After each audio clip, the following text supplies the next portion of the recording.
There we go. Good evening, everybody, and how are we all doing? Today is Sunday, the 24th of August, 2025. It's a bank holiday weekend, which for many of us means there's no work tomorrow. Now, there's going to be some of you that say, well, actually, that's not true. I don't work tomorrow anyway, but hey, that's not everybody. For many of us, I think we've got a day off tomorrow. Anyway, hope you are well. Hope you are having a great week. It is, of course, time for our Sunday night live stream, and tonight we're going to be talking about winter veg, in particular prepping our winter vegetables. This is pretty seasonal, actually. I know we are still technically in summer, right at the end of summer, but I do think we need to think ahead. I do believe gardening is all about thinking ahead. And as people who are trying to go self-sufficiency, I guess you could call us that, we want to be able to grow our own food right throughout the year. So we're going to be thinking about what we're growing, what prep we need to do, when we can sow the seeds. Of course, I want your help on that. Before we get into that first, let's see if anybody is out there. Straight away, we have got Adrian saying, hi, Richard and all. Good evening to you. We have got TurboStream saying, good evening, Veg Podcasters. Good evening to you. Kate is there. Good evening, Veg Army. Good evening to you. Jenny is there. Hello, everyone. Hello to you. We have got Stuart Jackson. Evening, Richard and the Veg Army. Hope we are all well. The rain is coming. Fingers crossed. Fingers crossed we're going to get some rain. We have got Nathan, aka Allotted Chef, saying good evening all. Good evening to you. Stuart Jackson says, I will say it before I forget, share, like, and subscribe and all that. Yes, please. TurboStream says, no work for me. The morn. Well, you are very lucky. I've got no work tomorrow either. You are very lucky if you don't fall into that situation where you don't have to worry about work tomorrow. But I think for many of us, we still have to worry about work. So winter vegetables, who here is going to be wanting to grow winter vegetables? Put your hand up if you want to grow winter vegetables. Or rather, I should phrase it a bit better in who here wants to be growing food all year round and not relying on supermarkets or getting stuff out the freezer or things like that? Who wants to be able to harvest fresh food right throughout the winter? Let's see your hands. Stuart Jackson says another week off for him. He is very lucky, of course. Andrew says, good evening, Richard and everyone. Good evening to you. Hope you are well. How's things in Croatia? Digwell says, no work here either. LOL, you lucky, lucky person. Stuart says, yes, please, raising his hands, please. Yes, please, all year round. Kate has also raised her hand. TurboStream has raised his hand. And Digwell has raised his hand, but just a few veggies. Absolutely, absolutely. I think it is so important to be able to grow food all year round. Rebecca has joined, says, good evening, Richard and all. I really do think it's important to grow food all year round. I think for many of us, it's very easy to grow food throughout the summer. This year has been a little challenging because it has been so dry. But I think during the winter, if you can grow food in the winter as well, that really shows how good you can be. So what is the type of vegetables that we're going to be growing throughout the winter? Well, for me, it falls into three different categories. Four, actually. Four. So first of all, we have got crops like the brassicas, the cabbage, the kale, the cauliflowers, Brussels sprouts, those sort of vegetables, which I think are very important and something that we need to grow throughout the winter and something that we do harvest a lot of throughout the winter. I mean, Brussels sprouts are a great example of a good winter vegetable, and Christmas is just not Christmas without some Brussels sprouts, is it? So brassicas are definitely one that reach the top of my list. Then we got root crops, and that could be things like carrots, beetroot, turnips, and swede, things like that. That again, we all do like to eat. And again, I think people really, when it comes to carrots and beetroot, people don't really think of those as being a winter crop, but actually they are pretty hardy. They're insulated by the ground. So I've added those to my list. The third one on my list would be things like leafy greens, chard, spinach, lettuce, winter lettuce, and things like that, just to add a bit of salad, a bit of freshness to our diets throughout the winter years.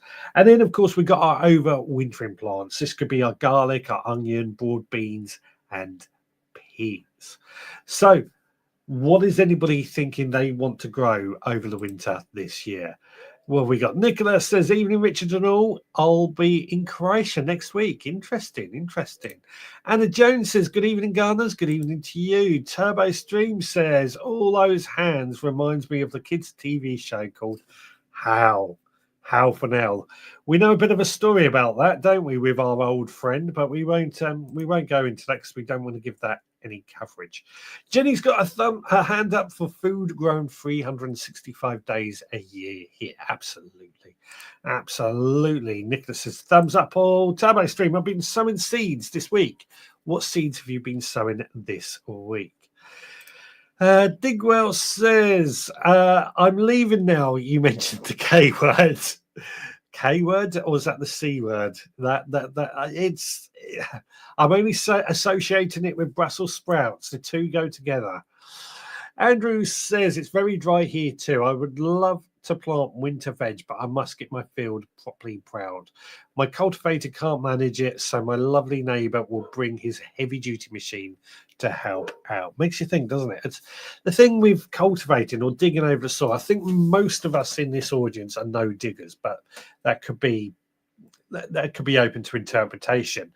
But cultivating the soil is something we generally do throughout the winter to let the frosts get in and break down that soil as well. And a very good evening to one and all, says Rob. Good evening to you. Chili Kate says, good evening, listening whilst clearing out the pond. It's been a long time coming. Interesting. What have you got growing in your pond? Beto says, in the words of Dixon of Dock Green, evening all. What's Dixon of Dock Green? Don't know. Kate says, kale, cauliflower, if I can finally manage cabbage, it's going to be pretty windy here in Nottingham. So good choices there. Kale, cauliflower, cabbage. They're definitely some that I'm planting at the moment in order to give me winter vegetables and spring vegetables as well for that. Stuart says, I will be led by the Supporters Club for vegetables, so I'm hoping to grow every month. That's a good advert for the Supporters Club because that is geared up to sow over the winter months as well. Digwell says, mostly brassicas over winter for me. Excellent. Andrew says, where in Croatia are you going to, Nicola? Oh, we got Nicola says, come and do mine, Kate. It's been neglected for 20 years plus. I've started doing bits full of lily root. Okay. Digwell says, to be fair, I'm trying 2 new kales. Sorry, I had to say it. Frosty Bite and Emerald Ice. Oh, the K word. You meant kales. Of course, I thought you were talking about Christmas. I remember Digwell doesn't like kale, but I like kale. I think it is a good one to have in the back pocket. It's a good little winter vegetable, one that we do grow every year. I think it looks good on the allotment in the vegetable garden. It gives us that nutritious leaves that we can just pick and use as required.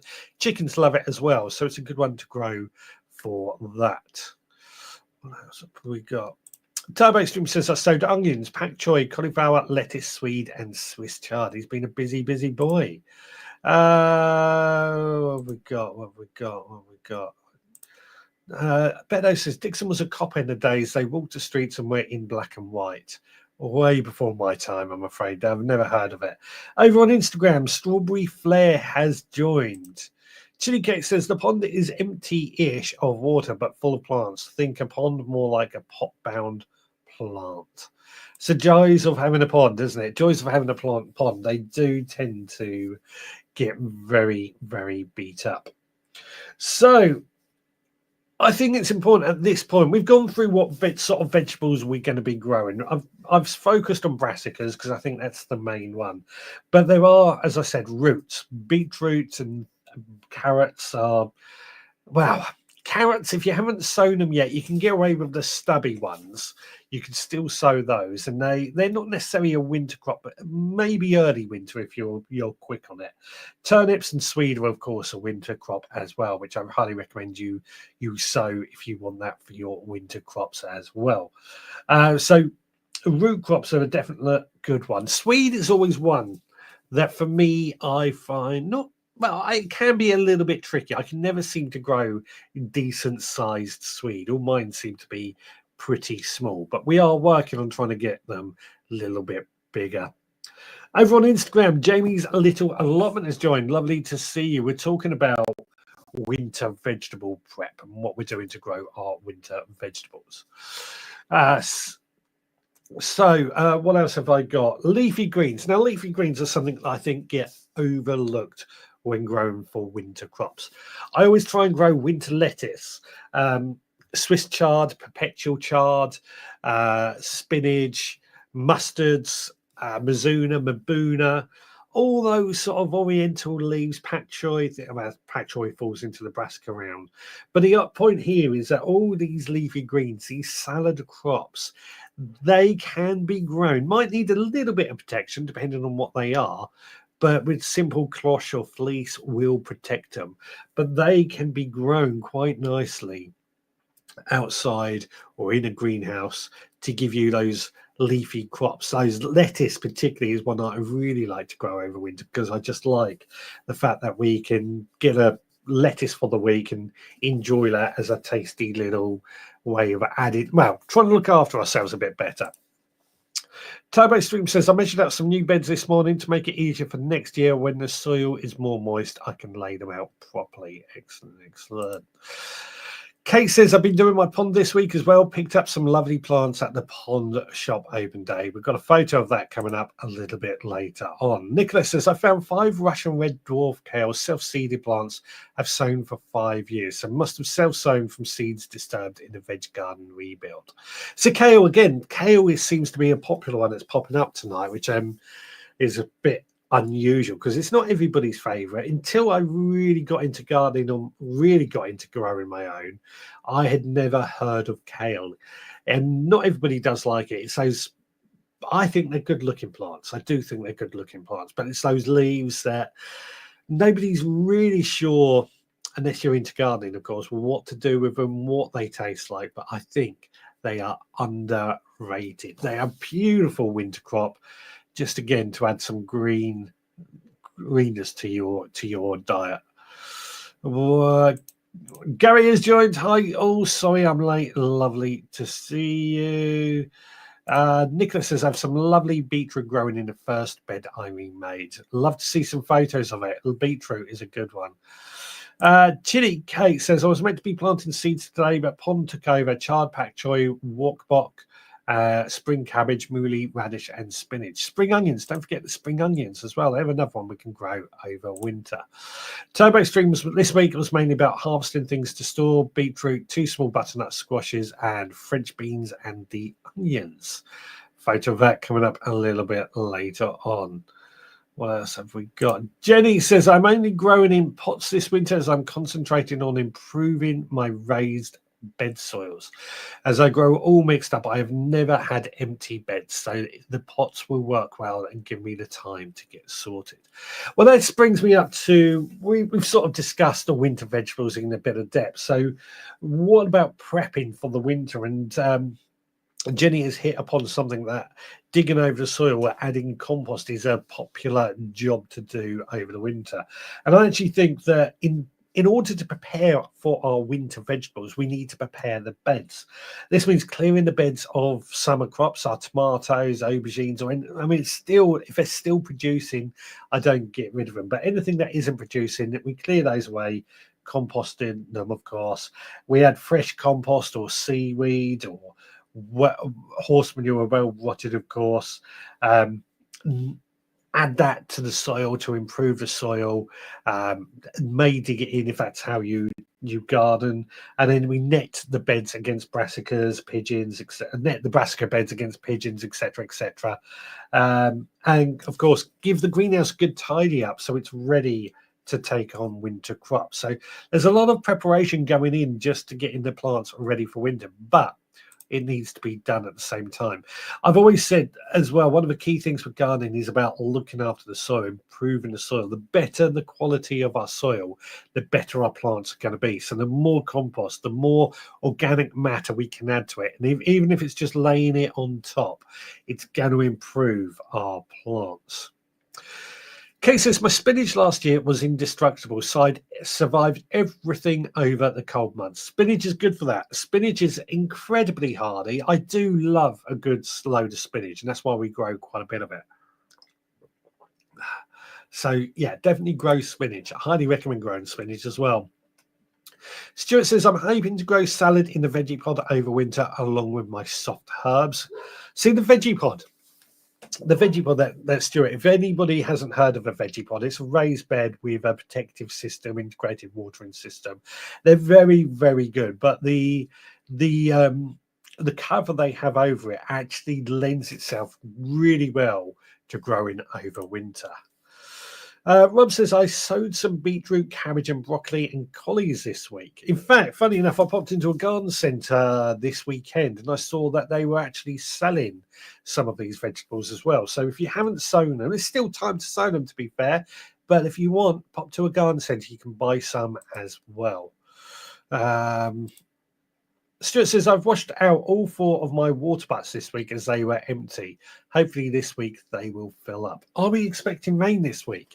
I know there was talk of last week. We mentioned there was no rain coming, but I want to see. I'm just going to pull up the weather. Wednesday, it looks like we could have rain. Yes, I'm looking forward to that. I've got my water butt set back up, ready to catch as much rainwater as possible. So I'm looking forward to rain, to say the least. Turbo Stream says, I find a builder's bucket with some old compost and have been laid beetroot to store. It worked a treat last year. Yeah. Actually, that's a good point. Storing our winter vegetables, laying it in sand and compost, things like that, makes all the difference too. Digger says, curly kale has loads of nooks and crannies for aphids to hide in. Yeah, it does. It does. That's why you encourage the ladybirds in to take care of them for you. What have we got? Nick there. Nick, hi Jenny, well done. You know that feeling, my new bed, half beds take. Conversation going on. I'm not privy to, I don't think. Scott, sorry, late logging on. Got carried away with a new kitchen gadget toy. What have you got? What have you got? Tell me more. Nicholas says, hi Jenny, know how you feel. Oh, conversation going on. Conversation going on there. Turbo Stream. I also sorted out a brassica massacre this week. The caterpillars were running wild under my nets. Hopefully I get them all and we'll get some Brussels. Yeah, keeping on top of the cabbage white butterflies is important at this, well, throughout the summer anyway. Dealing with those caterpillars has been a challenge. Even I got them. Netting does work. I find the grazers works very, very well. The trouble is it's slugs again that have been a bit of a problem. Beddoes want to remove the wood and replace with bricks in the greenhouse this winter. I mean, winter jobs is actually quite an important part, because I always believe the winter is the good or the best time to really get some infrastructure jobs done. And when I say infrastructure, I mean things like building beds, building sheds, building greenhouses. Most people would leave that to the spring, but I always think spring is when we start growing. It's when we start gardening. We want it all in place before the spring so we can just get gardening throughout the spring. And I say that because I did build a shed in the summer this year, which was a big, well, best thing I've done, but big mistake. Another conversation between Idaho and Digger. I think they're talking about the aphids in what do you call them? Curly kale there. The Wiltshire project off grid. I'm getting brave this fall. 95 days left. I may try a few variations of brassicas. The important thing, I think we've got to bring this up actually. Important thing, I think, when it comes to brassicas, particularly and winter vegetables, is that we do need to think ahead. So winter cabbages are generally sown in about May. But that doesn't mean we can't sow any seeds now. There'll be more for spring, so later on in the year. But our winter vegetables, our winter cabbages, sorry, we want to sow about May. Probably the same as cauliflower and Brussels sprouts and things like that. Leeks are another good example. Those are the sort of ones that we needed to sow back in May, but we can still sow some of those, not necessarily leeks. Might be possible. I've never done it myself, but we want to sow them so they are ready to go in. At the moment, it's more about planting the winter crops, but also sowing for spring when it comes to brassicas. That's my opinion anyway. I'd love to hear if anybody else has a different experience on that. Digwet says, I only found out a week ago that runner beans are perennial. Yep. So I will mulch them heavily when they go over. You've been lucky to get runner beans because I've struggled this year. Really, really struggled with those this year. But yeah, Kate didn't know they were perennial either.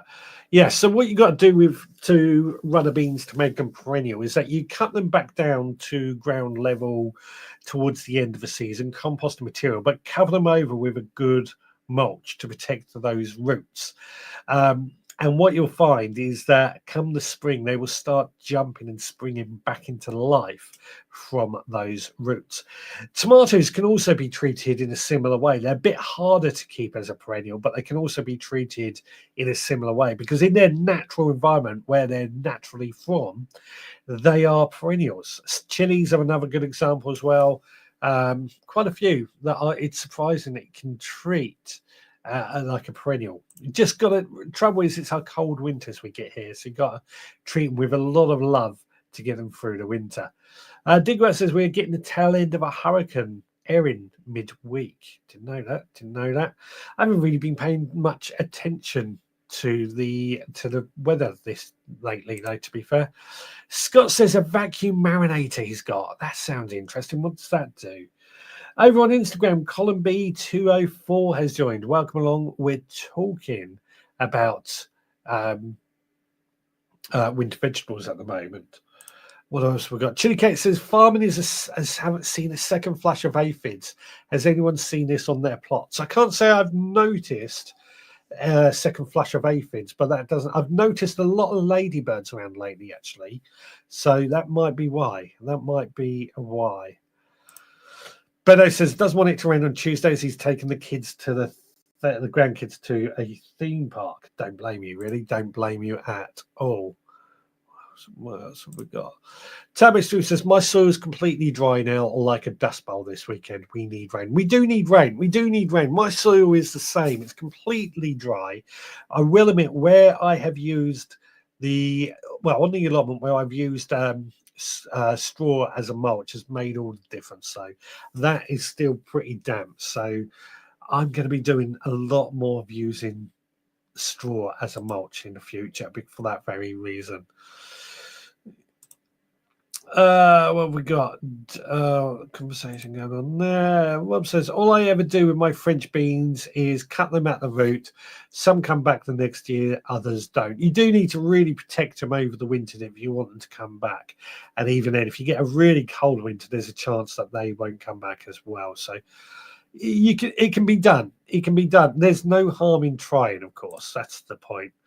Kate says, I'm currently using up more of the apples. Got a French apple cake with rum in the oven. Oh, it's been a good year. We've said this before, a good year for fruit this year, hasn't it? So, if we can store things like apples and pears for the winter, we're going to have a good run on that in our storage anyway. So the winter is going to be full of fruit, I feel. Another conversation. Another conversation. Digwet says, I don't think I have had any slug damage worth worrying about this year. Too dry. It's interesting. The slug damage I've had have been on my younger plants when they go in my cold frame this year. that's where I've got to figure out a way, because I ran out of the Grazer's slug and snail repellent. That did work quite well. I wonder what I've got I could use instead. What else have we got? So here's my question. I'm going to ask you, I don't know if I've already asked this, but are you planting or sowing anything now for your winter vegetables? And what is your go-to winter crop? What is one crop that you have to grow for winter all year round? Turbo Stream says about storing produce this week. Freezer is filling up fast. Actually quite pleased with the crops despite the dry summer. That's all that matters. As long as you're happy, that's what we want to hear. Kate says there's a place up here called Hackspace where you can go in and use all the tools, proper ones like circular saws, etc. I'll be building cages for my raised beds and fruit bushes. Fantastic, fantastic. Project Off Grid says I have 75F 23.8C days in January here. USA TN subtropical. Yeah, oh, that's quite warm, isn't it? Quite warm for January compared to what we have here. What have we got? What have we got? What have we got? Turbo, I can't see runner beans surviving a Midlands winter in the ground. We get a very cold, moist winters. The thing is, you don't know until you try. You do not know until you try, and even then, you can try several different ways. This is the great thing about gardening. You can try it and see how it goes. If you don't try, you never know. And the thing is, it could work. It might work one way, may not work another way. This is why it's great that we have these conversations on a Sunday, because we all try different things. We all have different methods. We all come up with different solutions and different ways of growing things. Kate says, is it just broad beans that can be sown now from the beans or others? I would say it's still a little bit too early for broad beans, but I went into the garden centre yesterday and they were actually selling young broad bean plants and peas to go in the ground. They labelled them as overwintering, but the broad beans were already flowering. But I would say it's probably a little bit too early for overwintering. But broad beans and peas can generally be sown for growing over winter. I don't know if there's any more, in all honesty. There probably is, but they're probably some of the ones we don't tend to eat so much. So it might be a bit of, well, I come back to, we can give it a try. If we sow runner bean seeds right now and try and grow them, will that work? Will they produce runner beans early next year? Off Grid says we have beets, turnips, carrots, and Swiss chard growing wonderfully here. 30-acre co-op property in 2 inches of snow with sunny, warm days. Just melts away same day. Brassicas can do super here. Fantastic, fantastic. Love to see some photos of that. Turbo Stream says I left a few brassicas out and I watered them, and a massive cloud of whitefly was released. That's one of the disadvantages, whitefly, but there are things you can do about that. As you know, it's all about, for me, it's all about encouraging insects to take care of the whitefly, ladybirds, etc., which is my big aim now. I'm moving more towards encourage. I mean, I've always done it though, encouraging more wildlife into the garden, into the allotment to take care of the pests, as opposed to using chemicals. Rob says, never dig the roots out of peas, runner beans, or French beans. Leave them in the ground for the nitrogen at least. Yep, absolutely. Absolutely. Another one you could sow, actually, is field beans. That's something I grow a lot of. Field beans are very good for adding nitrogen in the soil. They are a green manure, but they do a great job. Turbo Extreme says, my mulch didn't do much this year. No moisture left in the soil now. I have even resorted to water my parsnips because it is so dry. It is a dry year. It is a dry year. But I think for me, this is why we've got to think about how we grow our own food, what we need to do to improve the soil, to make it better for following years. And constantly adding compost and things like that are going to make all the difference. More and more as well, I'm seeing this sort of chop and drop method, because that does help keep some of that moisture in the soil, does help keep the soil cooler and prevent evaporation. Nicola's got 15 beds so far, 5 out of 6 still to fill, and that's about a third to half of the growing space. Fantastic, fantastic. Off grid, do not ignore the doorbell. Let me in. French apple cake and rum. Absolutely, absolutely. Digwell says, I have a Veers apple tree. It flowered, fruited. I harvested it. It died off. Then I got new leaves, buds, flowers, fruit, and a second harvest. It happens. It does happen sometimes with apple trees.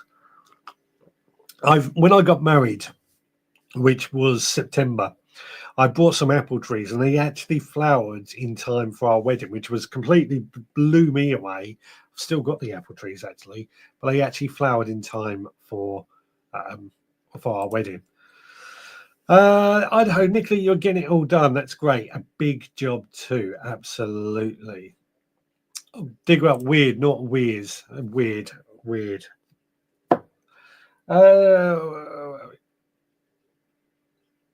Right, I'm just going to skip on through.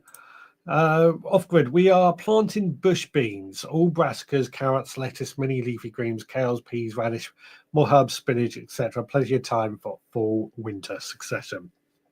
Yeah, if you've got a long period before winter comes in, for us, our first frost for me is the beginning of December usually, so we got quite a while to go yet before we get frost. But I think, when's your first frost actually? Let's ask everybody else. When is your first frost expected? That might make all the difference with this.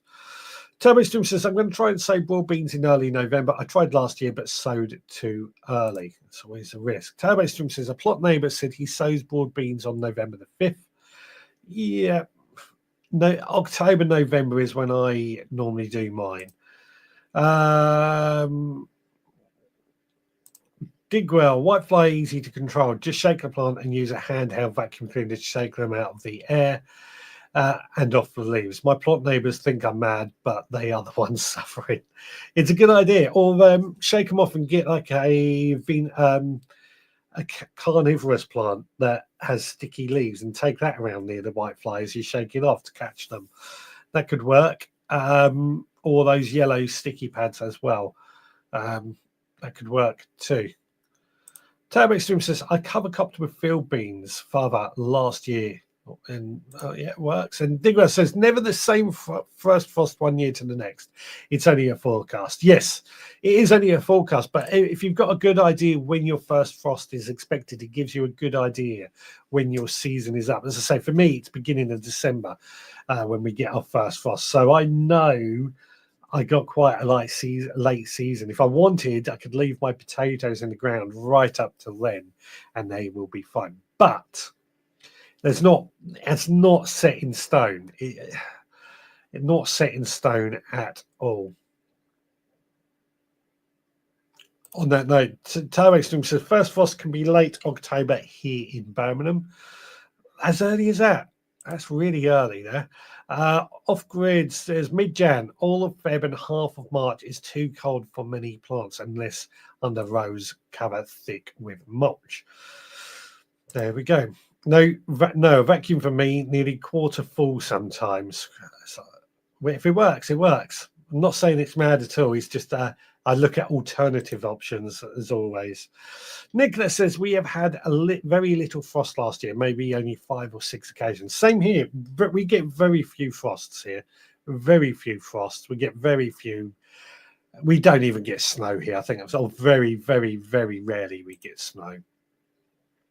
Off grid says we got 3 days we saw with 1 inch of snow last year and 2 days of ice in. Yeah. Snow. I mean, snow isn't so much of a problem, I don't think, unless you're driving in it. It's the frost. It's the really cold temperatures that are more of a problem. Snow almost insulates the plants when they are together.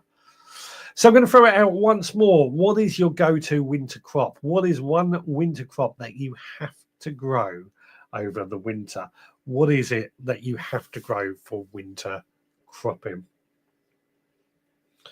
For me, what is it? What would it have to be? probably winter lettuce. It's something that I have to grow because we do like our lettuces. We do eat quite a bit of salads. So winter lettuce is probably one that I absolutely have to grow. Turbo Stream says, we are in the centre of the UK, so it gets surprisingly cold in the winter. Yeah, I mean, yeah, it just seems surprising just how cold that is. I guess the difference with these first frosts all around the country makes all the difference. So I was sort of looking at trying to get an idea when everybody's first frost is, depending on where you are in the country. Off-grid, yep. Snow insulation, the icing is brutal. Kale, Nicholas, has to be kale. Turbo Stream says, my winter crop is parsnips. Now, parsnips is another example of a crop that is well, it's better after it's had a frost. The starch turns to sugar after it has been a frost. That's why they are much sweeter after they have been frosted. But they have another example of a plant. I think Brussels sprouts fall into that category as well. But they have another example of a plant that needs to be sown. I sow mine in May in order to get decent parsnips. Sugar snap peas, or my daughter does not forgive me, or my wife and I have to plant Swiss chard. Does the best here year round. Sugar snap pea, interesting. Sprouts, says Nathan, another one for sprouts. It was for me, it's between winter lettuce and sprouts. I know not everybody likes sprouts. I love sprouts. I think they've got a bad reputation for the wrong reasons. If you like cabbages, I think you will like sprouts. So, is anybody doing anything special this winter? Is anybody growing anything special or different this winter? Or going to do anything different or special this winter? Any ideas on that? Turbo Stu says we can get a winter blast if the wind's coming from the northwest. The Cheshire Gap between Snowdonia and the Pennines can affect the weather here.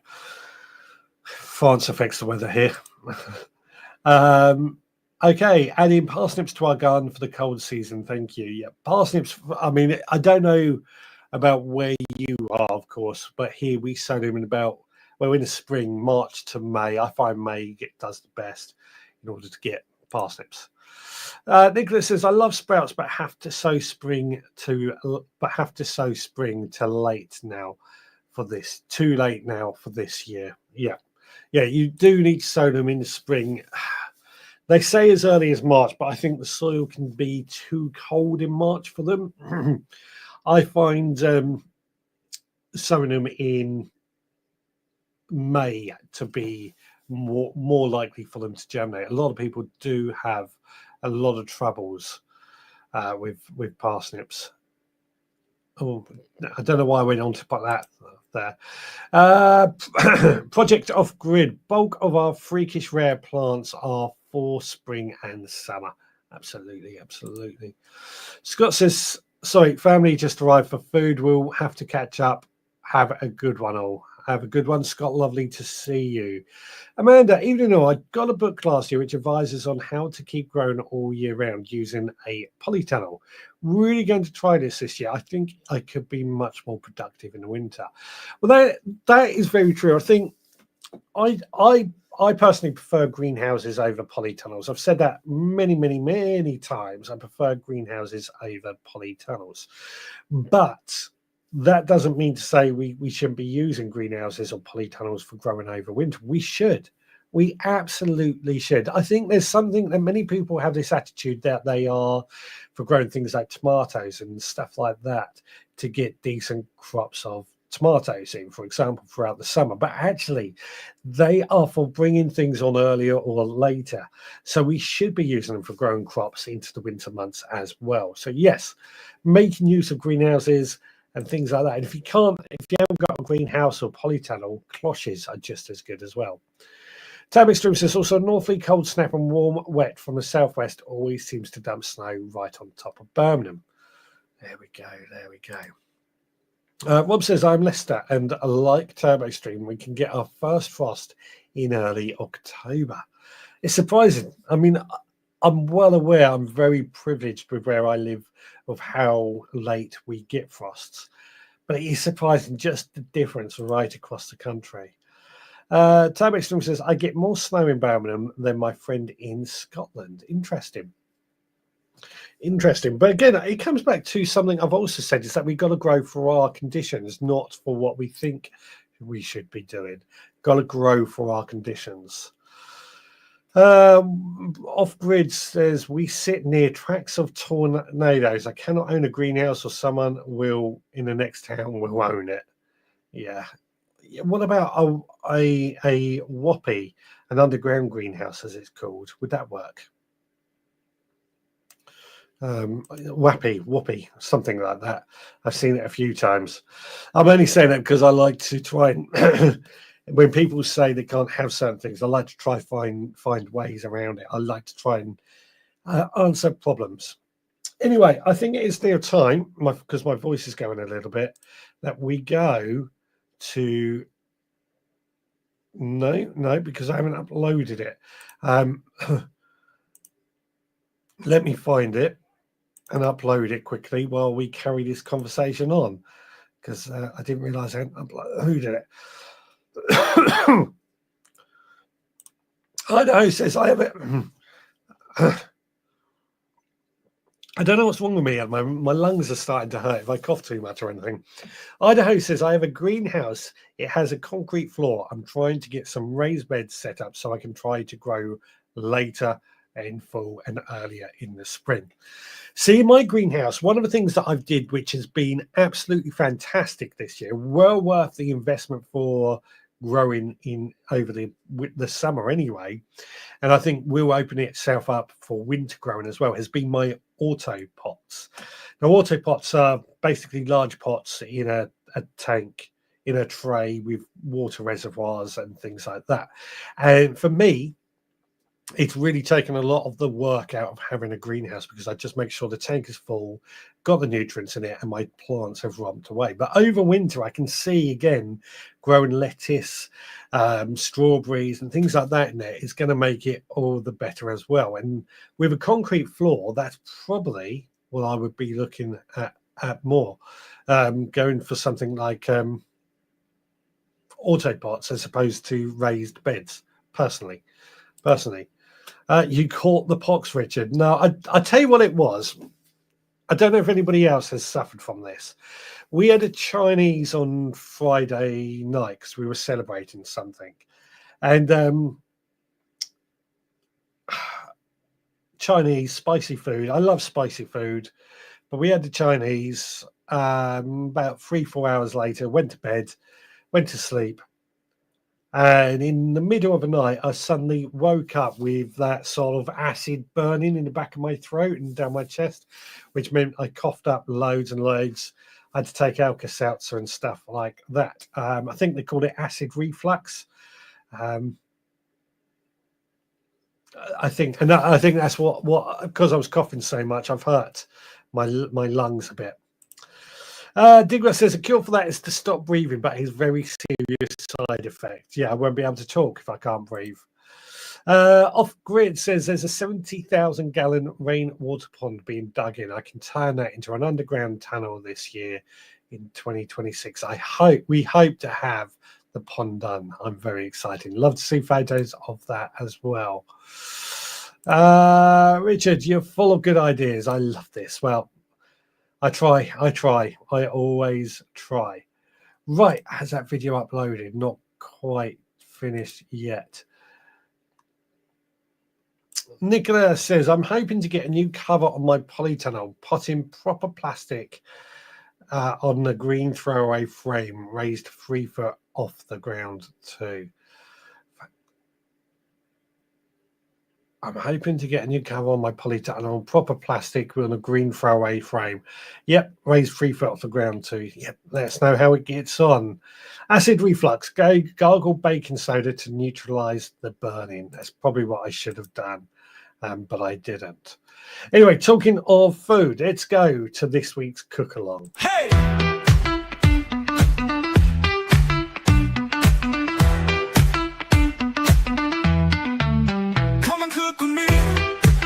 Make some food with me. Come on, everybody. We're gonna make some food.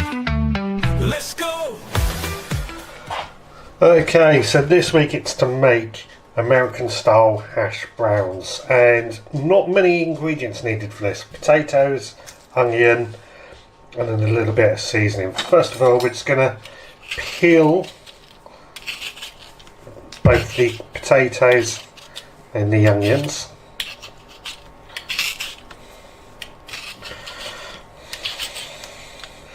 So there we go, that's our potatoes and our onions all peeled and ready to go. So what we want to do next, grate all these quite coarsely just into a bowl. I'm going to start with the potatoes first, because I've got a feeling when I do the onions it's going to make a lot of tears.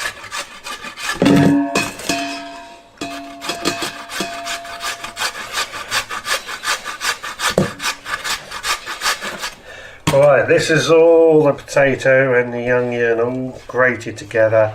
Give it a good mix up. What we want to do next is just take a handful. We could do this in a tea towel to be quicker, but we just want to give it a good squeeze to get all that sort of liquid out of there. That just, as you can see, it's dripping out slowly.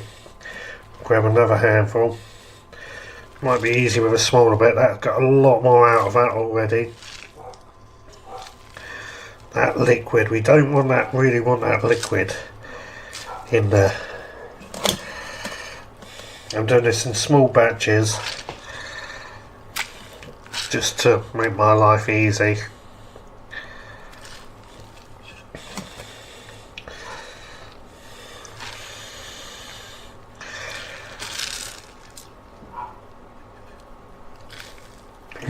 We will add some salt to this in a minute, which will also help bring out the liquid.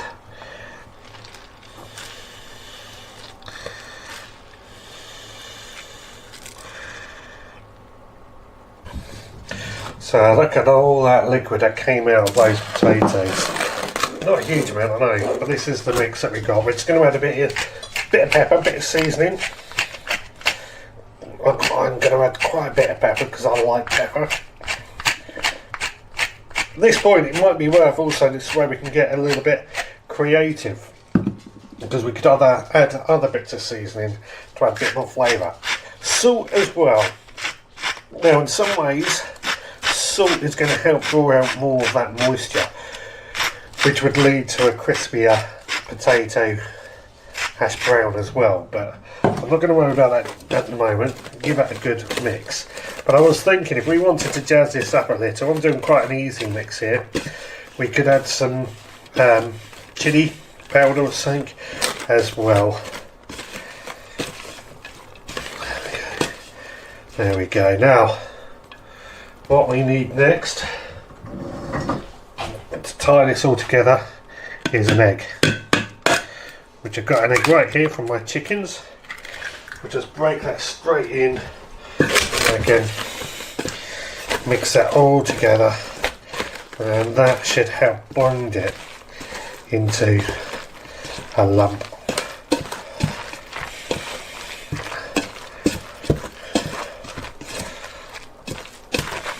There we go. So what we've got to do now is start cooking this up, and what we'll do, we just take a small handful of it, sort of squeeze it together, and then we'll take that, put it in the frying pan and repeat until we've used up the whole mixture. So we've got a frying pan on, and just take that there. I like to take a fish slice and just push it down a little bit more.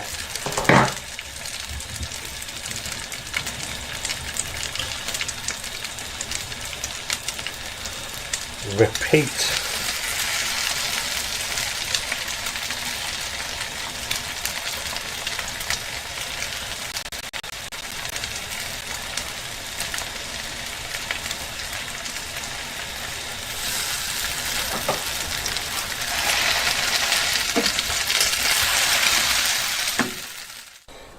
Well, there we go. We managed to make 6 hash browns out of that mixture.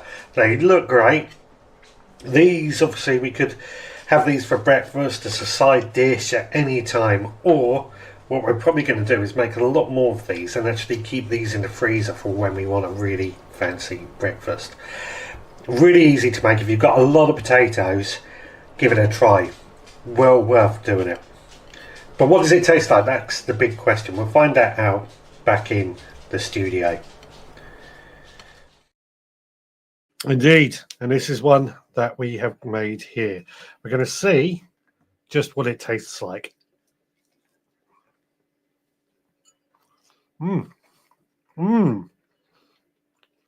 That's good.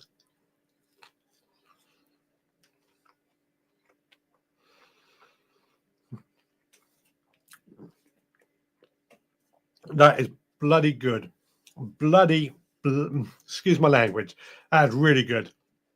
I'm going to give that another 9.5 out of 10. I really want to give it a 10 out of 10 because I can't fault it, but really, really good. Really good. So easy to make hash browns like that. The question is, was that American enough for, I think it was Beddoes who asked for that last week. Is that American enough for hash browns? Turbo Stream says, I have acid reflux too. I'm on the waiting list to find out why I think I have some kind of stomach hernia. It's horrible. I only get it when I have like a Chinese or something these days. And it hits me about 2 o'clock in the morning. Rob says, love the music. Thank you very much. But Digwell gives a secret way of saying it's AI. Yeah, it definitely is. It definitely is AI. AI is coming a long way. I do use it. Rob says that looks messy. Absolutely, it was messy, but it makes all the difference. It does. It I can't think of a saying, but you know what I mean. It is messy. Project off grid. When you get the grip strength and forearms for starch stripping your tatters. Yeah. Digwell says osmosis, same with pickling shallots. Yeah, that's if you just put the salt on, it will draw the water out of the potatoes, like osmosis. Idaho says never seen hash browns like that. What's different? What would you do differently to make hash browns? Then let me know. You're a good cook, Richard. Thank you. Thank you very much, Ian. Lovely to see you. Tater patties must have ketchup. Yeah, I don't know. Digrat says, I just keep the shredded potato in the freezer to make fresh batches of hash browns. That's an idea, isn't it? Shredded potatoes. That's a different way of doing it. Project off grid, you can do that with sweet potato too. That would be nice. Sweet potato hash browns. Idaho says, I usually cook my eggs separately from the hash browns. I think the egg is just there to hold it all together. I think I would normally do eggs separately as well, but I think it's just there to hold it together. The Project Off Grid, as an American, we drown it in ketchup. We do in Britain as well. Yeah, and then Digrat says, I rinse my shredded spuds to remove the starch. Yeah, that's one way. I mean, that's not bad at all. Nicholas says, I'm thinking of a cheats way of doing the potato in bulk, put it through a slow press juicer. Well, I was going to use, funny story, I was going to use my food processor, not my Ninja, the liquidizer, as I call it, but my food processor with the great function on it. The trouble is, I pulled that out and it's broken. I had it for years, to be fair, but we've always had problems with it. It was a KitchenAid food processor, and it always does play up when we're going to use it. That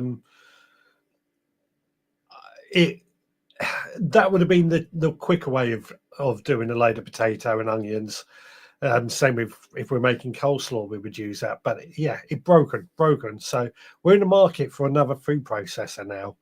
Digrat says no egg, but every family has their own way of making them, sort of. Yeah. Digrat says shredded, I mean grated. Thank you. Project Off Grid. Anyone that dips in mayo, you will be arrested and found guilty, then shipped off. Oh, I do like mayo. We've got some really nice mayo at the moment with like smoked chili in it from, I showed you it last week from where was it? Diddley Squat Farm. Really, really nice mayo. I do like my mayo anyway. But don't forget, if you want to give us a recipe or a mission for next week, hashtag cookalong, hashtag mission for next week. I don't think I've seen any, but it would be good to get some of that. Rob says, I love chili mayo. Me too. And Turbo Stream says, I always dip in mayo. You know what? I'm going to eat that last little bit because these were so good. Mm-mm-mm. Mm-mm. We're going to have some of those for breakfast tomorrow. Absolutely lovely. Nicholas says, if grated by hand, I do with grater on a board and then transferred to bowl, safer on the fingers and maybe quicker. Yeah, there's tools and everything in we all do things differently. Whatever works for you. Digwell says, I'm into mayo made with avocado oil. So much nicer, in my honest opinion. I don't think I've ever made it with avocado oil, actually, but my wife at the moment is really into making mayo. So, but that's why we have so many chickens. Did I tell you I've ordered 2 more chickens for in a few weeks' time, just to increase our amount of chickens that we have. Project Off Grid says we have this evil mayo called Miracle Whip. It's an abomination to food. I've never heard of it, but you cannot beat homemade mayo. It is absolutely delicious and so easy to make. I know this obviously because it's raw eggs, some people can't eat it, but it is delicious. Digger, better for your health, sunflower oil is bad for you. Depends who you talk to on that, doesn't it? There's some people that will tell you sunflower oil is good for you. It's all different, all different. I ordered a chicken, says Digwell, butter basted in a roasting bag. Lovely, lovely. Billy Miracle Whip is disgusting. I've never heard of it. So I'll take your word on it. Now, I just want to bring something up. I was reading an article. I came across an article this week, and I'd love to hear your thoughts on this particular article. This article, I think I've added a link in the description. It came from, who did it come from? Let me have a look at my notes. This isn't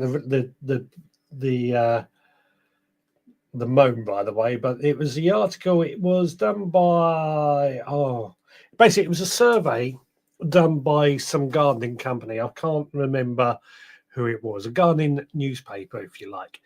And the article headline was 1 in 3 people want petrol lawn mowers banned. 1 in 3 people want petrol lawn mowers banned. And I know we've discussed this before at great length sometimes, and we do agree that sometimes people just don't need to make a noise in their garden, etc., etc. But I read this article, and the way that it was written was as if 1 in 3 people wanted it banned meant that everybody wanted it banned. But I read it and I sort of thought to myself, hang on, that means that 2 out of 3 people don't want petrol lawnmowers banned. As you know, I made the switch. I tend to use battery-powered everything these days. I find battery-powered to be much easier for what I do. I used to love petrol. I love the freedom of petrol, but I spent more time trying to get a petrol lawnmower started than actually using it. So I made the switch to battery. And for me, battery has worked really, really well. But what's your thoughts? Would you want to see petrol lawnmowers, petrol garden tools banned? Homemade is fine. This junk has an artificial sweetener, or someone should mail you a sample. Artificial sweetener probably means it won't be allowed in the UK, I suspect. I've never heard of it before, but artificial sweetener. I mean, we've got this sort of sugar tax on sugary drinks, which is a good thing in some ways, but I hate because they've made up for it by adding fake sugars to avoid the tax. It tastes disgusting, and we don't know what these fake sugars are going to do to us. I'd much rather have a bit of bad stuff in moderation. That's the way I look at it. A bit of bad stuff in moderation. On that note, Digwell says sunflower oil is okay, rape is questionable. There's a lot of things when it gets into oils and stuff. What's good for us, what's bad for us. A lot of debate on both sides as well, isn't there? Project Off Grid. Oh, you haven't lived until you tasted Miracle Whips to hate it too. I will have to head over and try it one day. Digwa says exactly. Turbo Stream, so much contradictory info on seed oils that it's hard to make the right choice. Yeah, exactly. That's my point. You never know who's telling you the right thing when it comes to seed oils and stuff. I have to admit, we do tend to use animal oils more than anything. As I've said before, we cook a roast dinner, we save those oils from it in order to use that for cooking. It's really nice, gotta say. Idaho says Miracle Whip. I'd like mayo with saccharin in it. It is sweet, noticeably like for fake sweet. People use it like mayo. Bad stuff. Why do you need sweet mayo? Why do you need sweet mayo? Project Off Grid. Okay, never mind. It's banned. I don't know if it is banned here, but I suspect it might be. There's a lot of stuff that we're not allowed in the UK, or in Europe, really. Rob, so we're all going to put all the petrol machines in the bin. Exactly. It doesn't make sense. But then Turbo Streamer says, I hate petrol streamers on our allotment. They are noisy. I went home once when a streamer started up. Yeah, they are noisy. Absolutely. They are noisy. This is the downside of petrol tools. They are noisy, but they do a good job at the same time. And the thing is, people who work with in the gardening trade, as landscape gardeners, for example, petrol tools are what they need. They've got the power, they've got the reliability, and they've got the real sort of a battery tool isn't just going to quite cut it if you're professional. So petrol tools have a place, but they are noisy. Project Off Grid, Richard gag reaction will go viral. Bring a bag to chuck into. I'll have to see if I can get some and give it a try. Nicholas says, when I was a child, we always had a dripping bowl on the fridge.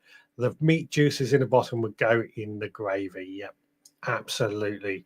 That's what I mean. Don't waste the food. Everything we cook, we can use.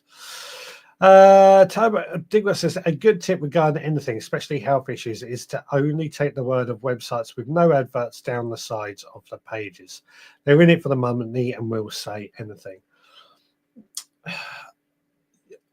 I don't know if I necessarily agree with that. I've not really looked into it, but there was I like to think there are some websites out there that are not interested in the money, but just need the money to sustain the website. Who knows? Digwell says some petrol tools have a decent silencer. Some do, and they're getting better and better. Nicholas says electric tools are more expensive and take longer to charge or need to have several batteries.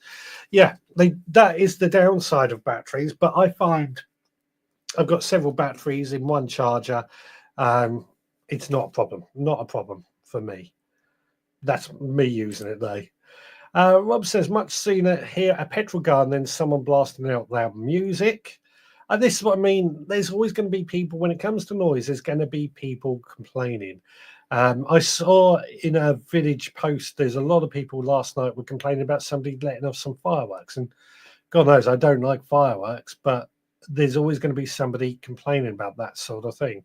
Noise affects everybody around it, whether it's petrol lawnmowers, blasting music, fireworks, dogs barking. The list can go on. Shouting in the garden. List can go on. Cars going past, motorbikes going past. It can get a little annoying. You can get it from the online store American Grocer. I will look into that and see if I can get it in time for a show one day. Ian says, no way you could do my job with battery mowers. You would need many batteries and most would kill the mower in a year. My petrol mowers last 4 years best before the gearbox is shattered. I would say the battery technology is advancing at quite a rate, so I wouldn't completely write it off, especially if you buy the high end of the market battery tools. But I think petrol still has a certain element that they are better for people who are using the tools all day long. I think there is a certain advantage to that. Nicholas says, doctors state about seed oils being bad for us. No advert. Again, it depends. It really does depend, because some seeds, some people will tell you, including doctors, that some oils are good. Some seed oils are good for you. Others will say they are bad for you. It's contradictory advice on that. Turboxum says, I stopped researching it in the end. Some YouTube channels give false info. Remember that for the rant. Remember that for the rant, because I've got a good rant coming up for you in a moment on that note. Digwell says, you know the ones I mean, the ones that use 80% processor power to stay loaded, not ones like BBC, etc. I know exactly the ones you are talking about. I know the very websites you were talking about that are, they're trying to push for, trying to get people in. They're trying to push, but I've always been that we shouldn't ignore people's fears. There's always two sides to the story. There's probably good and bad in everything. I think the trouble is with so many people having an opinion these days, and sometimes these are well-meaning, well-researched people. The advice can get a little, almost like anything, we're all different. The advice can get a little convoluted depending on the research. I think the general synopsis, the way I would say it, is that if we can eat it, then it's probably safe. And I mean, if we can eat it in its raw form, then it's probably safe. Nicholas says fireworks shouldn't be sold for home use. I think I agree. I do agree, but I've got very strong feelings on fireworks. Ian says, Ego mowers are the best for the trade. I have Ego hedge cutters and they are good. There we go. There we go. There is a lot to be said for battery-powered tools. A lot to be said for battery towers. Cheaper there than on eBay or Amazon. I'm going to have to look into this. Don't forget, hashtag cookalong, hashtag mission as a challenge or cookalong for next week. We didn't have a mission for this week, so I haven't done one. I agree. We have a lot of other people here in Leicester and they set fireworks off after midnight. Yeah, that's just not on. I don't like fireworks at the best of times. That's one thing I would happily ban, but it's not up to me. That's not up to me. I know a lot of people would disagree with me there, quite rightly. I don't like them. Nicholas says, I looked at a DeWalt electrical brush cutter, £600. Yeah, but it would last. They're good. They're good. Personally, I use Ryobi. My personal opinion, Ryobi. I'm not saying they're the best on the market, but they're good enough for what I use them for. Digwell says, use an electric tool with a lead plugged into a portable generator. That's one way around it. There's one way around it. Digwell says, some YouTube channels, I say 70% of the factual ones. Yeah. Off-grid says, shouting and swearing in a garden is a fun pastime here. I couldn't go a day without it. Berating my plants and casting sentences I deeply enjoyed here. I thrive off it. Yeah, I mean, we are getting into realms that how can we tell people what they can and can't do in their own gardens? It's interesting. A bit of a dilemma. Idaho's laughing. Ian says, petrol mowers don't have the revolutions that petrol mowers have. I think that's meant to be electric mowers don't have the revolutions that petrol mowers have. Some, yes, some in the trade have them, but petrol one as a backup. Honda is still the best engine. Again, that's subjective, isn't it? Other people will say another opinion on that. They're very subjective.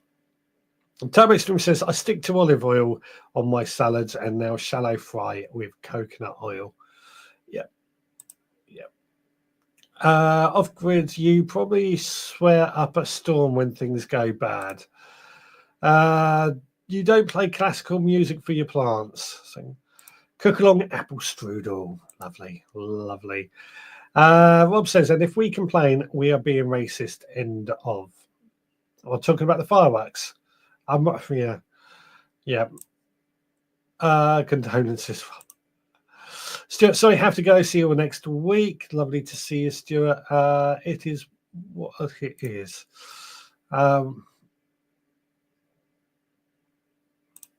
Digwell says, try MCT. What's MCT oil? What's MCD? MCT.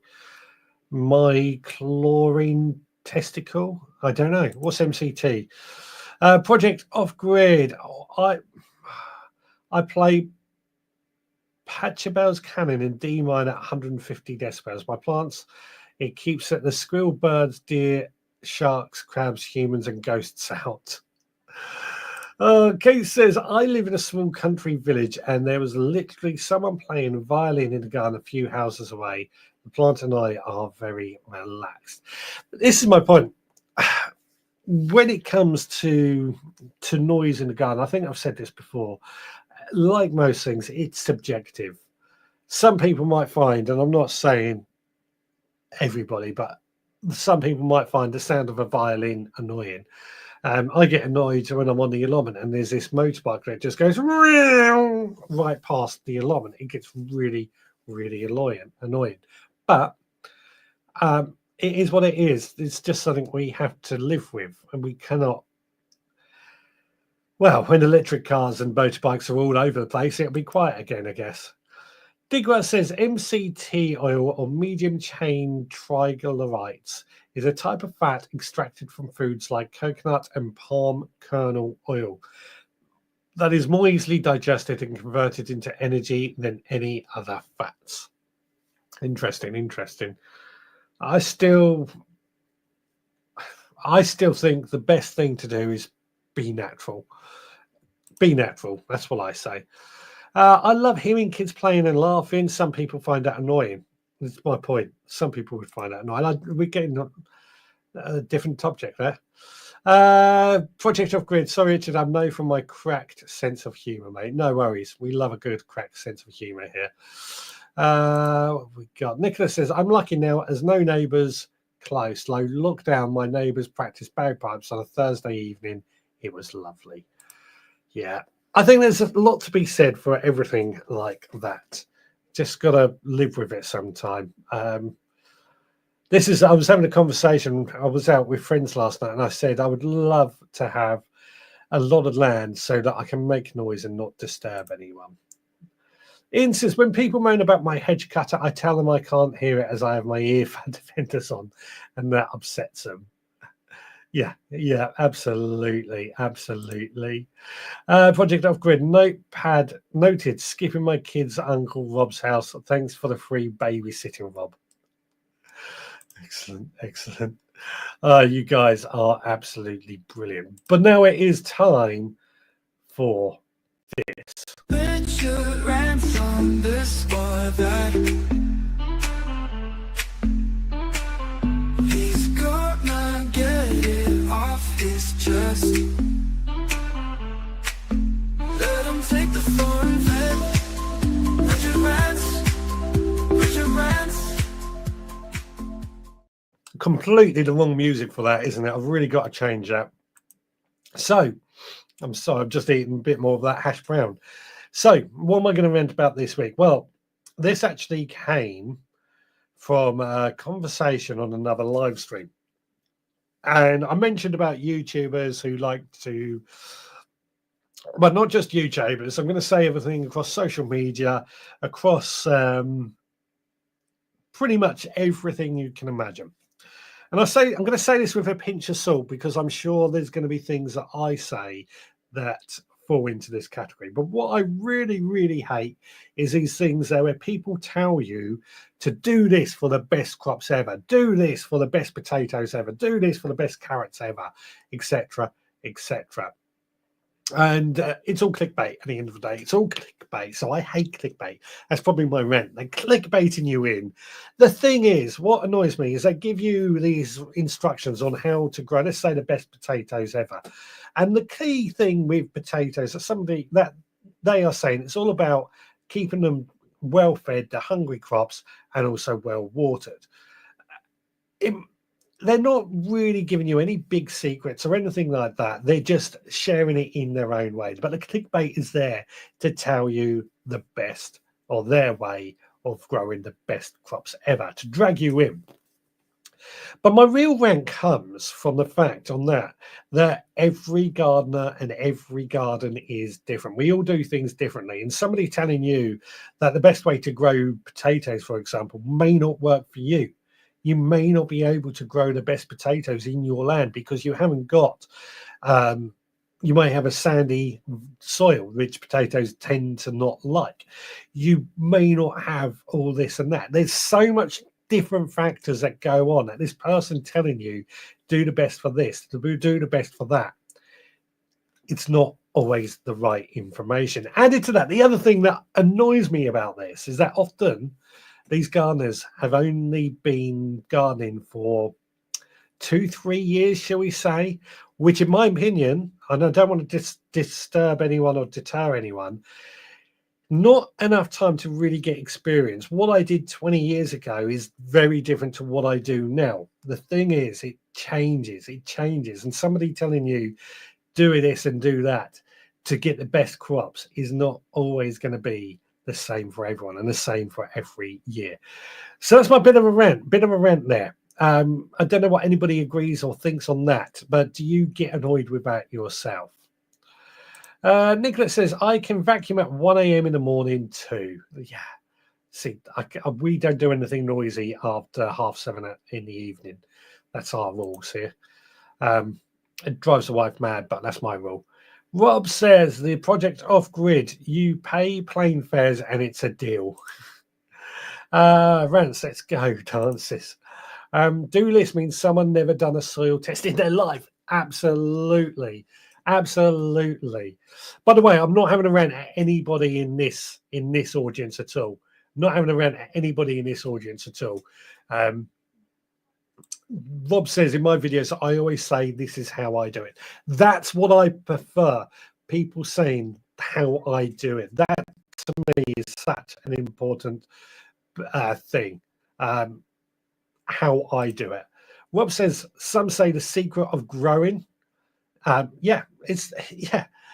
I mean, for me, the secret of growing is having good soil, having good, two things. Really looking after the soil. Having good soil is the key thing. Mulching really helps with that, but everything really goes to having good soil.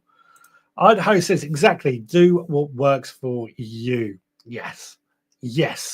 Do what works for you. Digwell says, I think it's sharing bad or dangerous info for me. I saw a 60k channel eating raw runner beans as they were being picked and then trimmed. Shocking. Yeah. There was somebody who ate uncooked peas and he didn't chew it properly because somehow it started growing up through his lungs or something, I read. It's going back a few years ago now. Ow. Digwell says, things like you cannot grow spuds in the same place if you've had blight, from a youngish gardener on YouTube. Yeah. In fact, do you remember when I said about blight in the past and somebody came up with a comment? I think, Digwell, you actually defended me on that comment that time. But yeah, there's a lot of misinformation, or a lot of people who... It's hard because I don't like discouraging people from sharing information. I think we got a world, and social media really has brought it forward, where sharing information is a great thing to do. And if it works for you, then share it, of course. But there's a lot of information out there that can get misconstrued and wrong. Project Off Pedal says, I backpedal in all my videos. After I get advice, I say, I'm not giving anyone advice as I'm not a professional. I think even professionals will say what works for them, what they do. I think I try to recall, if I haven't watched Gardener's World for many, many years, but I seem to recall Monty sort of saying, "This is what I do." You could probably tell me more on that.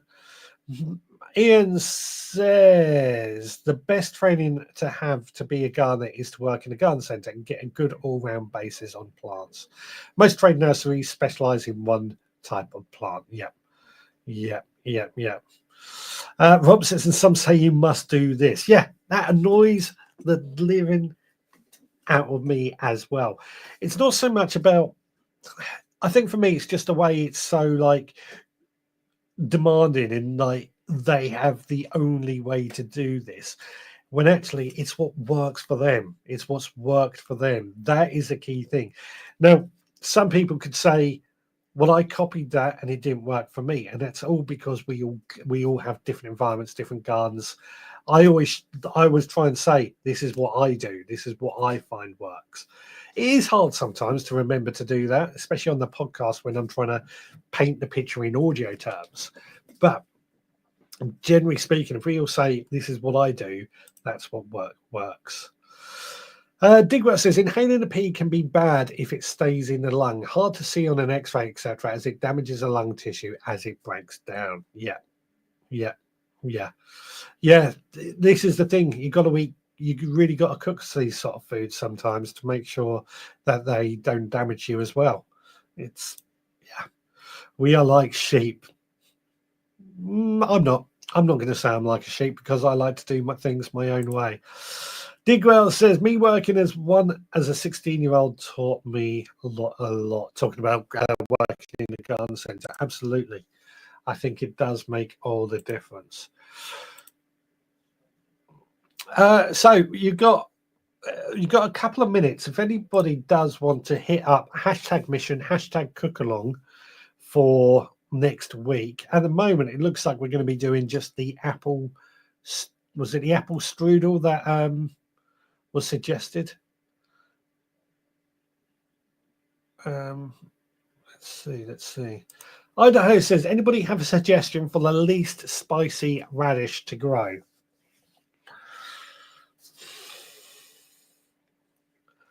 Don't know. Least spicy radish. To me, they don't really seem that spicy, but I could be wrong. Any photos today, or have I missed them? No, I'm going to do the photos in just a second. Bar humbug indeed. Let's have a look at the photos, shall we? I'm going to have to leave it on this. So first of all, I can't read it, so I've got to bring it over onto this screen. I was trying not to make it difficult for me, but I'm going to have to. So Sarah's harvested this potato, which looks like a duck. She's obviously added a bit of a artwork to it, in case you couldn't tell, but it certainly does look like a duck. And there's something about potatoes sometimes that do make it look like a duck. Sorry, and that hurt as well. There's something about potatoes that sometimes do come out this shape. I wonder if it's two potatoes that have formed to make one that causes this shape. Shipyard and Gardener and his squash. We haven't seen anything from the guys over there for a while. They've been incredibly busy, they tell me.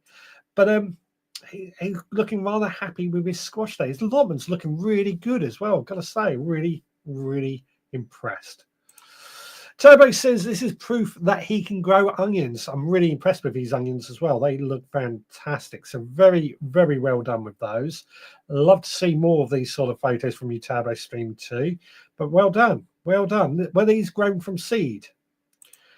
Kate is building a wildlife pond. She's been discussing this a bit tonight. She went to a few garden shows, got ideas for wildlife pond to bring in the wildlife, bring in the pollinators, and here she is improving it. She mentioned it earlier. This is what she's doing. There's a lot more photos in the Facebook group to go with this as well. Chili Kate has an unexpected haul from the allotment. They popped down to the allotment one evening and came back with all this. Well, that's a lot of tomatoes. And in fact, there's a photo coming up a bit later on. Kate's apple tree is doing much better after a proper pruning. That's quite an important thing, actually. Perhaps it's something we should talk about next week, pruning, because I do think that's an often overlooked side of things, and it's come to that time of year when we're going to have to think about pruning. Who wants to talk about pruning next week? Sarah is making a beetroot chutney. It looks absolutely delicious. Got to admit, beetroot chutney sounds divine as well. And all those tomatoes that Chili Kate showed us earlier, Chili Phil has roasted a load of them in order to make pasta sauce after last week's discussion. Looks lovely as well. And Nikki, she is making a lemony garlic pasta. Lemony garlic pasta sounds delicious as well.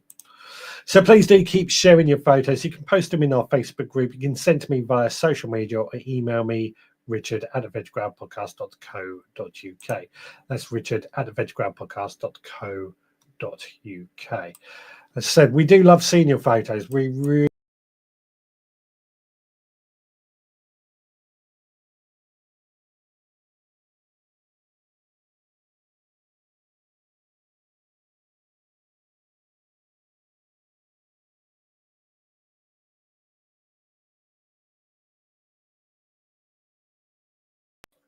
Sorry, I kicked myself out of the studio by accident there.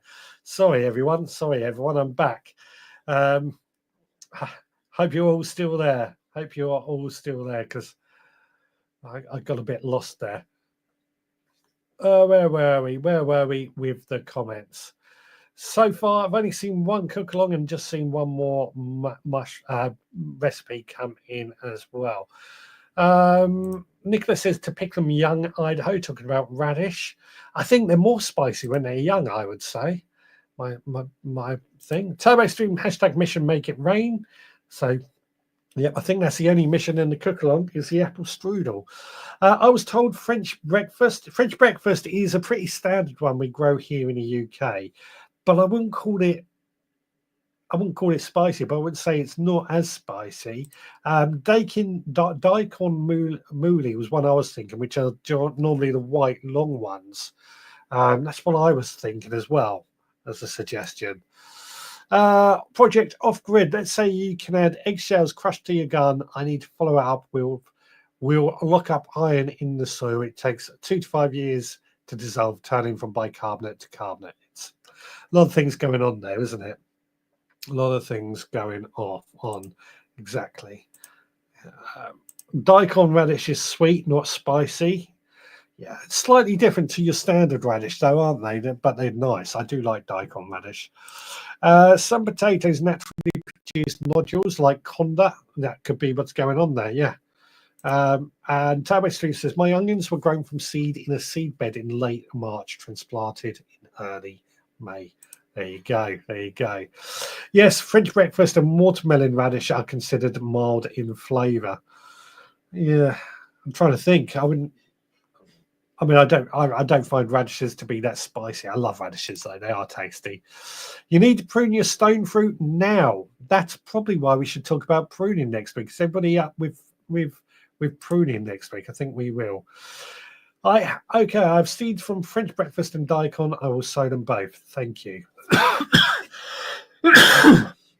Stewed prunes and custard, says Lush. Now we're getting into the bit where I disappeared. There we go. Mine still have loads of fruit on. Oh, he gone. Bye. I know I'm back. Back.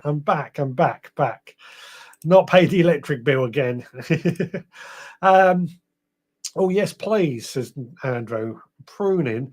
I always thought you prune apple trees in the winter, but on Gardener's World recently, they suggested summer pruning to reduce withy growth. Yeah, we're going to discuss that next week. I think that sounds like a good thing. Digwet says it all depends on how the radishes grow. Stress can make them hot. Yeah. Not a big lover of radish, says Rob. I love radishes, but they are, for me, they're one of those that I think people struggle to grow them well because they tend to leave them in the ground for too long. They need to be sown regularly. They do better in cooler weather, as TurboStream says, but they're a quick crop. You really need to sow them. I sow a small row of radishes every week and just harvest those, even throughout the winter, really, because they do tend to bolt. They're quite a short-lived plant, so they do bolt quite quickly. Anyway, it is now 7:30. It's been a great little chat again, as always. We have discussed a bit about winter veg. We've discussed a bit about banning petrol lawnmowers. I think we're all in agreement that that's not a good thing. Radishes and everything else that has came up this week. We will be back again next Sunday at 6, where we're going to talk about winter, or we're pruning our fruit trees. We're also going to be talking about, or we're going to be trying to make it rain. And added to that, we are going to be making an apple strudel. Right, guys, thanks so much for joining me. We'll be back again next Sunday at 6, like I say, where we'll do it all over again. Until then, please take care. And don't forget to send in some photos or even some videos of your garden. We love to see them once again. Right, guys, take care. See you next time.